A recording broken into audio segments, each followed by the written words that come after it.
Fala, galerinha! Eu sou o professor Alexandre e estamos dando início à nossa segunda aula sobre introdução aos estudos da Química Geral, beleza? Então aí, vamos falar de ciência, continuando falando de ciência. Vamos lá, né, galera? Vamos para cima. Bom, na nossa última aula nós estávamos falando de quê? Nós estávamos falando do domínio, né, do fogo pelo homem primitivo, né? Então isso aí foi o primeiro avanço tecnológico do ser humano na sua saga evolutiva, né? Tá legal? E vimos essa parte e vamos dar prosseguimento aqui, ó. Tá? Então, como eu falei para vocês, ó, né? Esse fogo, ele agora não era mais conduzido, o homem passou a produzir ali no momento que ele queria, né? Descobriu aquela técnica de produção do fogo, certo? Não era mais necessário um único indivíduo né, no bando para poder tomar conta daquele fogo, tá? E o que acontece? Ele passa a desenvolver aquela tecnologia de produção. E com isso aí, esse fogo passou o quê? Né? Passou a trazer luz, fornecer calor nas noites, né, escuras, como eu falei, né, a afugentar os animais perigosos, né, predadores, né, que na época havia. Tá legal? E o mais importante foi o quê? O cozimento da comida. Tá? Por quê? Porque ele eliminava micro-organismos patogênicos e antes eles comiam ali as proteínas, as carnes cruas. A proteína levava mais tempo para ser digerida, trazendo doenças e aumentava a mortandade. Quando ele passa a produzir o fogo, a cozer e assar os alimentos, o que acontece? Ele passa a ter uma melhor qualidade de vida, certo? Porque elimina esses micro-organismos patogênicos e, né, melhora essa qualidade de vida e ele passa, né, a, de certa forma, se beneficiar disso aí, né? Aumentando até um pouco mais ali a sua expectativa de vida, né? Tá? E aí, nós começamos a perceber que há uma relação entre a cozinha e os laboratórios, né? Tá? Que possibilitou muitas descobertas, inclusive a pólvora negra pelos chineses.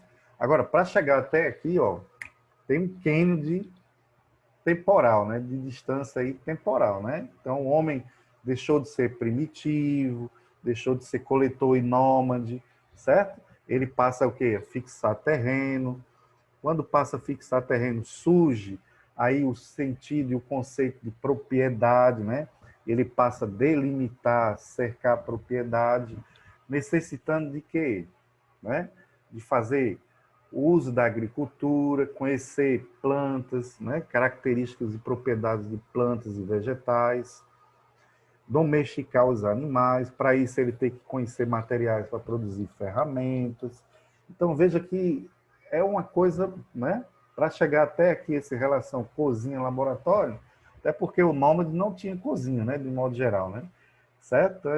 Só vai fazer sentido isso aí depois que houver fixação de território e, né, o conceito de tribo, tá legal? Beleza? Mas assim, né, depois de que houve essa evolução, essa relação entre cozinha e laboratório. Laboratório tem que ter procedimento e segurança também, galera. Mas vamos aqui, ó. Esses conhecimentos adquiridos, né, adquiridos ao longo da saga humana, ele vai ajudar de onde? Na elaboração e desenvolvimento da metalurgia, né? Tá legal? Certo? Então a metalurgia ela vai se beneficiar disso, né? O ferreiro, né? Ali para botar a ferradura do cavalo, para fazer armas, para fazer ferramentas, tá legal? Aí vem o quê? O tecido, né? Entra a cerâmica, o vidro, né? Então, de um modo geral, os processos químicos, né? Tá legal, galera? Então, isso aí era guardado a sete chaves, né? Cada sociedadezinha tribal tinha os seus conhecimentos e seus processos. E tinha famílias que detinham, né, esse conhecimento. Escrevia ali em caderno, em códigos, né? A produção do vidro ali em Veneza tinha famílias, né, específicas que só eles dominavam ali a produção do vidro com cores, com texturas diferentes. Então eles passavam esse conhecimento de pai para filho, né? Então era hereditário, né? Até que houve o quê? A globalização, né, as trocas, os intercâmbios, aí as negociatas eles passam a divulgar esse conhecimento, né, e sociabilizar esse conhecimento entre si. Aí vai surgindo outros eventos, como como é que chama?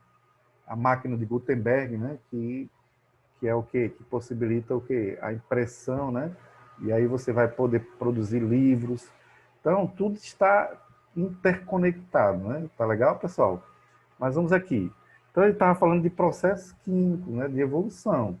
Agora, vamos muito mais além, né? Assim, vamos sair do ser primitivo e vamos para a idade ali medieval, a idade em que até mesmo bem antes da idade medieval, né? A idade chamada da escuridão, né? E tal, e que tinha ali os pensadores, né? Não existia as profissões, né?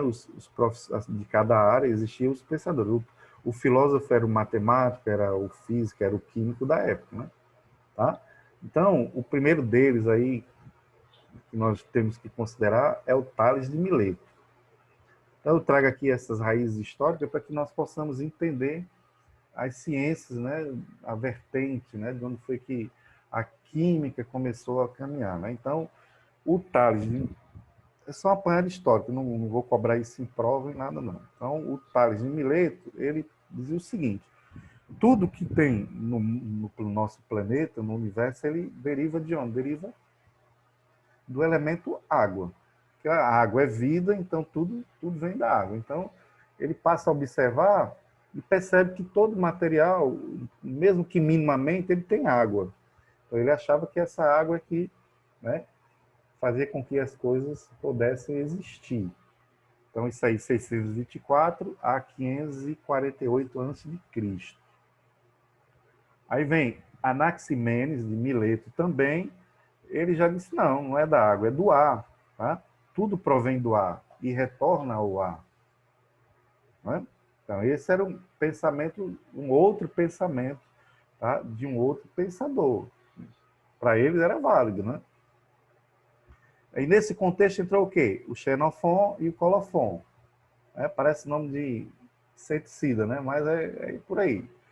Então, ó, ele diz o seguinte: todas as coisas, inclusive o homem, são formadas de terra e água. Então, veja que ele já saiu de um único elemento e agora incorporou dois elementos. Ele já ampliou sua linha de raciocínio. Né? Já houve aí uma evolução no pensar. Aí veio quem? O Empedócles. Né? Aí diz o Empedócles, ali 484 a 424 a.C. Né? Ele desenvolve esse pensamento, que ele diz os quatro elementos, terra, água, ar e fogo, tudo formam. Então, ele já incorporou o pensamento dos outros pensadores e já generalizou ali na sua forma de pensar. Tá? E aí, a massa, né, que considerava os pensadores assim seres fabulosos, seguiram ali os seus pensamentos. Né?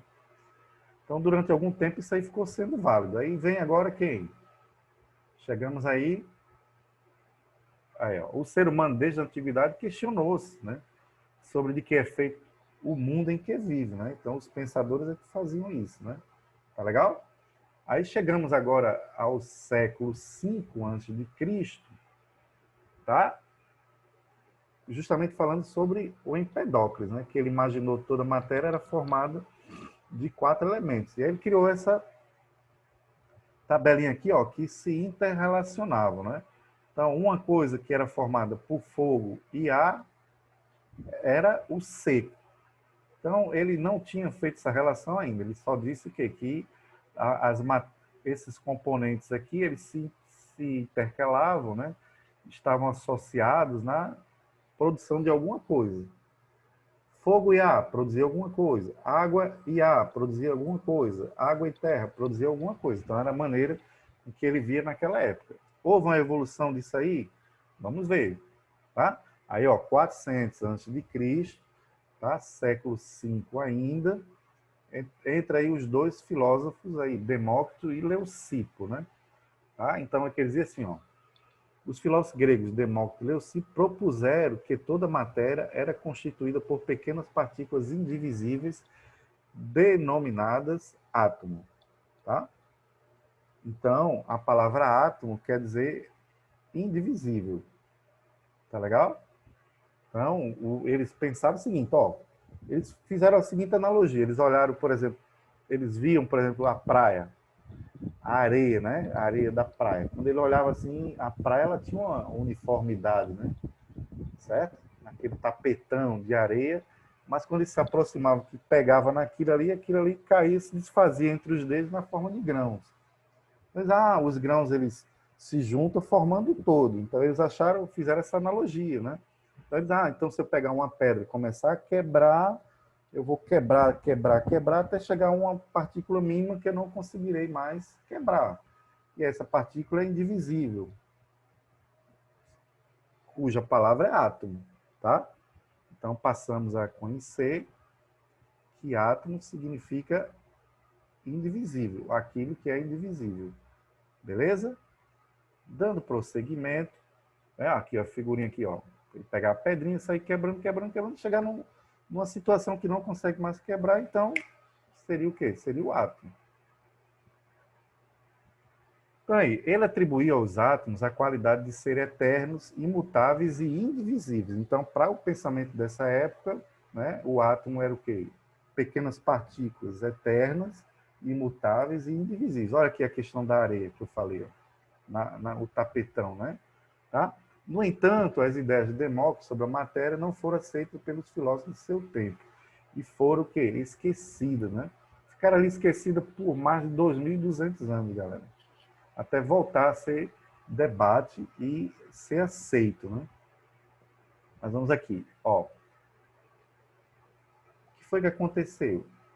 Veja bem.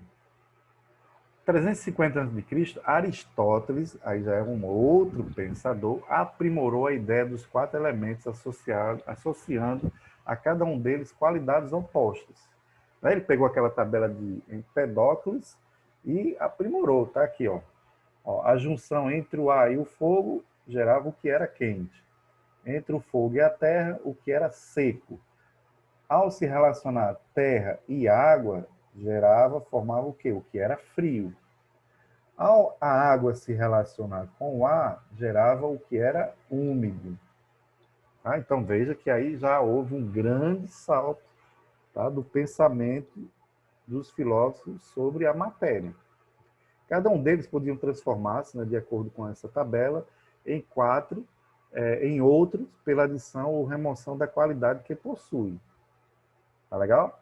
Então, houve um salto aí de pensamento, né? Agora vamos aqui, ó. Foram necessários, como eu falei para vocês, ó, né, 2.200 anos para que as ideias dos atomicistas, Demócrito e Leucipo, apesar de lógica que apresentavam, né, fosse apreciada outra vez por Galileu em meados do século XVII. Tá? Aí vejamos o seguinte, ó. A química como ciência, né, ainda não existia, estava engateando. Mas ela começou, né, a tomar uma determinada assim, como eu digo, ela começou a fazer sentido aqui nesse período, ó, entre o século III a.C. e o século XVI depois de Cristo, certo? Que aí passou a existir o que é chamada alquimia. O que era a alquimia? Era um movimento de alguns indivíduos, né, que estudiosos da matéria, os chamados alquimistas, onde esses alquimistas procuravam uma coisa chamada o elixir da vida eterna, tá? Ele queria descobrir uma poção mágica em que, ao ser tomada, eles iriam viver eternamente, a chamada pedra filosofal, que não era uma pedra, na verdade era um elixir, era uma solução, uma substância que eles iam encontrar e tomar e ter vida eterna. Então, o primeiro objetivo dos alquimistas era esse, encontrar a pedra filosofal ou o elixir da longa vida. O segundo objetivo dos alquimistas era estudar a matéria encontrar alguma forma de transformar qualquer metal em ouro. Então, isso aí, eles se isolavam, eles eram eremitas, né? Nessa época, a Igreja Católica passou a designar o alquimista como bruxo, feiticeiro. Então, se eles fossem descobertos, né, fossem identificados como alquimista, eles eram condenados, levados e queimados em praça pública. Tá legal? Então, os alquimistas eles se retraíam, viviam isolados, né, estudando a matéria, tem para esses dois objetivos, e a linguagem da alquimia era toda por meio de códigos e símbolos. Tá legal? Então tá aqui, ó. O objetivo da investigação mais conhecido da alquimia era a procura da pedra filosofal, que era o elixir, e um método capaz de transformar os metais em ouro e produzir o elixir da longa vida, que era justamente a pedra filosofal. Tá legal? Só que eles eram isolados. Imagina, tem um metal chamado sódio, que é justamente o que faz a composição do sal. Ele sozinho, o metal, ele em contato com a água, ele explode.